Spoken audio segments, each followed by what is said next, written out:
tapat, matatag at maaasahan balitang tama at totoo lamang dito sa Pilipinas Network.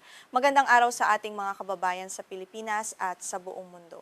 Huwag kalimutang pusuan ang video, sumubaybay at pindutin ang patingaw upang lagi kayong updated sa balita. Simulan na natin.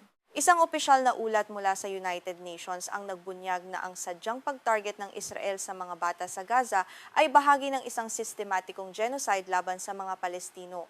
Ayon sa UN Commission of Inquiry, ang mga aksyong ito ay hindi lamang lumalagag sa batas internasyonal kundi nagpapakita ng tahasang layunin na ubusin ang susunod na henerasyon ng mga Palestino sa pamamagitan ng karahasan at malawakang pagpatay sa mga sibilyan.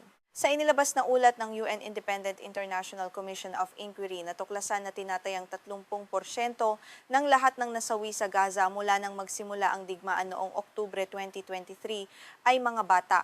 Ang nakakabahalang bilang na ito ay nagpapatunay na ang mga bata ang pangunahing biktima ng walang humpay na pambobomba at operasyong militar ng Israel sa mga residential area, paaralan at mga evacuation center. Bukod sa direktang pag-atake, binigyang diin sa ulat na sadyang pinupuntirya ng Israel ang mga neonatal at maternity care center sa buong Gaza. Ang ganitong mga aksyon ay direktang naglalagay sa panganib sa kakayahan ng mga Palestino na magparami at mabuhay ang mga bagong silang na sanggol. Nagdulot ito ng matinding pagtaas sa bilang ng mga nakukunan, mga sanggol na may birth defects at pangmatagalang kapansanan sa mga bata. Ang blockade or pagharang ng Israel sa pagpasok ng makataong tulong sa Gaza ay nagdulot din ng matinding pinsala sa kalusugan ng mga bata. Maraming bata ang namatay dahil sa matinding gutom at malnutrisyon, habang mabilis namang kumalat ang iba't ibang sakit dahil sa pagbagsak ng immunization rate. Ang kawalan ng malinis na tubig at gamot ay patuloy na nagpapalubha sa kalagayan ng mga pinakamahihina sa gitna ng digmaan. Ayon kay Srinivasan Moralidar, ang pinuno ng naturang UN Commission, malinaw ang mga ebidensya na ang mga batang Palestino ay sadyang pinupuntirya at pinapatay ng mga puwersang pansiguridad ng Israel. Sinabi niya na ang mga pag-ataking ito ay hindi aksidente kundi bahagi ng isang planadong kampanya na naglalayong pinsalain ang pinaka-vulnerableng sektor ng populasyon ng Palestine sa Gaza at maging sa West Bank. Kahit matapos ang ipinatupad na ceasefire noong Oktubre 2025, patuloy pa ring pinapatay at seryosong nasusugatan ang mga bata sa rehiyon dahil sa kawalan ng paggalang ng Israel sa kasunduan. Ipinapakita nito ang kawalan ng paggalang ng Israel sa mga kasunduan sa kapayapaan at sa proteksyon na dapat ibigay sa mga bata sa ilalim ng internasyonal na batas. Ang karahasan ay hindi huminto at ang mga sibilyan ay patuloy na namumuhay. Ang komisyong ito ng United Nations ay itinatag noong Mayo 27, 2021 sa panahon ng isang espesyal na sesyon ng UN Human Rights Council.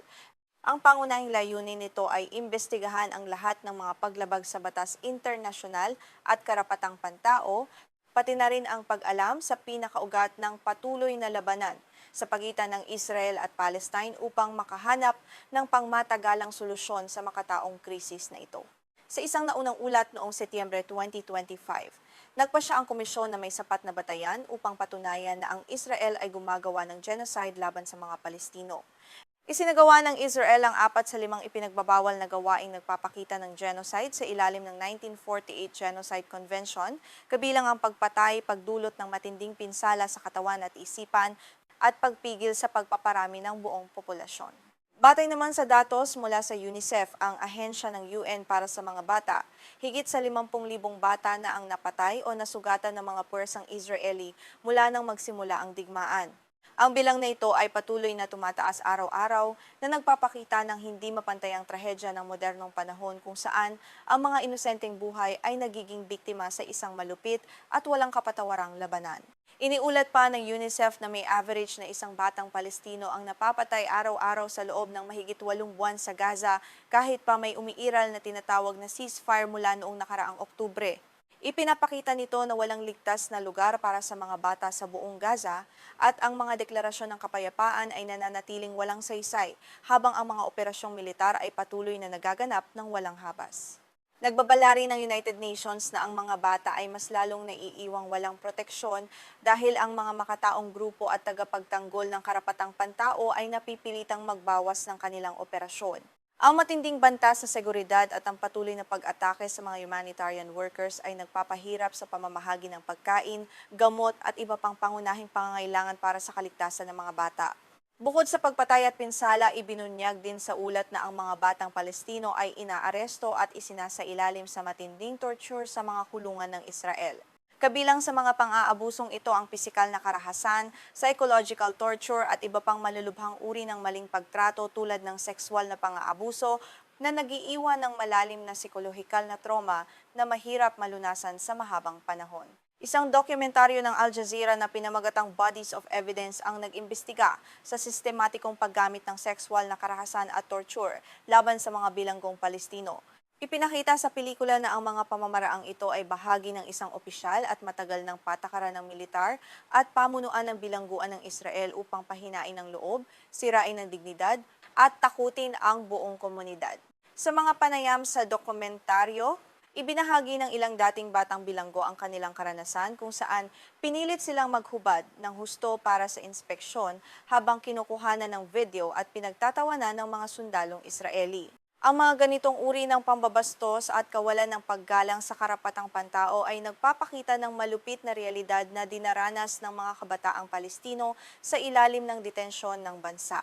Nakaranas din ng malaking pagtaas sa bilang ng mga pag-aresto ang mga Palestino sa buong nasakop na teritoryo, kabilang ang West Bank mula nang magsimula ang digmaan sa Gaza. Ang mga arbitraryong pag-aresto na ito ay naglalayong maghasik ng takot sa populasyon at pigilan ng anumang anyo ng pagtutol o protesta laban sa pananakop ng Israel na lalong nagpapahirap sa buhay ng mga pamilyang Palestino araw-araw. Ayon sa Defense for Children International Palestine, higit sa kalahati ng mga batang Palestino na nakakulong sa mga bilangguan ng Israel sa pagtatapos ng nakaraang taon ay hinarangan ng walang anumang formal na akusasyon o paglilitis. Ang sistemang ito ng administrative detention ay nagpapahintulot sa Israel na ikulong ang mga bata ng walang takdang panahon at walang sapat na akses sa legal na tulong. Ipinapakita rin sa ulat ng UN kaakibat ng pinsala sa Gaza na winasak ng mga puwersang Israeli ang mga ampunan at mga pasilidad ng edukasyon sa West Bank. Ang pagkasira ng mga institusyong ito ay may matinding epekto sa kognitibo, panlipunan at emosyonal na pag-unlad ng mga bata. Ang kawalan ng ligtas na espasyo para sa pag-aaral at pag-aaruga ay nag-iiwan sa kanila ng walang katiyakang kinabukasan ngayon. Natukoy na ng komisyon ng UN ang mga partikular na unit ng militar ng Israel na may pananagutan sa mga pag-atake sa mga bata at nanawagan sa gobyerno ng Israel na agad na itigil ang karahasan. Gayunpaman, patuloy na binabalewala ng pamahalaan ng Israel ang mga panawagang ito na nagpapakita ng kawalan ng pananagutan at kawalan ng hustisya para sa mga biktima ng digmaan sa ilalim ng kanilang pamumuno. Sinabi ni Muralidar na kahit huminto ang mga bomba at baril sa Gaza at West Bank, ang mga batang Palestino ay hindi basta-basta makakabawi mula sa trauma. Ang proteksyon at kaligtasan ng mga bata ay direktang nauugnay sa karapatan ng mga Palestino sa sariling pagpapasya. Sa pamamagitan ng pag-target sa mga bata, inaatake ng Israel ang mismong kakayahan ng mga Palestino na mabuhay at magpasya sa bukas na ligtas. Sa kabilang banda, itinanggi ng delegasyon ng Israel sa Geneva ang ulat ng komisyon at tinawag itong isang mapanirang puring propaganda. Sinabi ng Israel na ang ulat ay isang panlilinlang na walang katotohanan at hindi isinama ang brutal na taktika ng Hamas. Sa kabila ng pagtangging ito, patuloy ang panawagan ng komunidad ng daigdig para sa katarungan at agarang proteksyon ng mga bata sa Palestine ngayon.